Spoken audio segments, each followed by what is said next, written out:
Hi, and welcome to our loss of suction troubleshooting video for our all-in-one kits.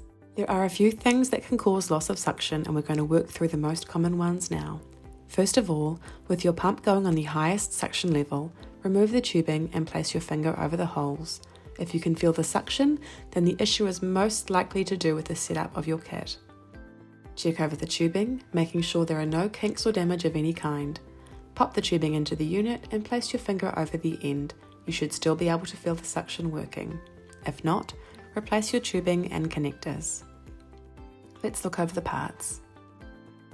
Check your insert for any tears or damage, focusing especially on the valve area. Even the slightest tear or gap can have a huge effect on your suction. Once it's in the body, double check the valve and pinch it together again if necessary.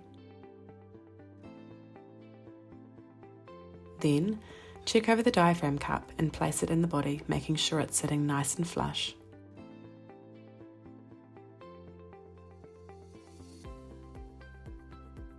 Next up, grab your cap, push it down and twist firmly into place. It should not be loose. All three of these components work together to create your suction. Sizing is really important. If your kit is too large or too small, you may not be experiencing the correct level of suction. Use the sizing guide provided with your pump to measure your nipples. Your nipples should take up the entire space or have a maximum gap of 2 mm around. If your nipples are smaller like this one, we do have insert cushions available to purchase to make the tunnel smaller and provide that all-important compression. As our parts are made from food-grade silicone, they will need replacing over time.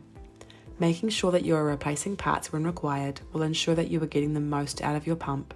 We hope this helps, but if you are still having issues or would like some further support, please get in touch with one of our friendly and experienced team. Thanks.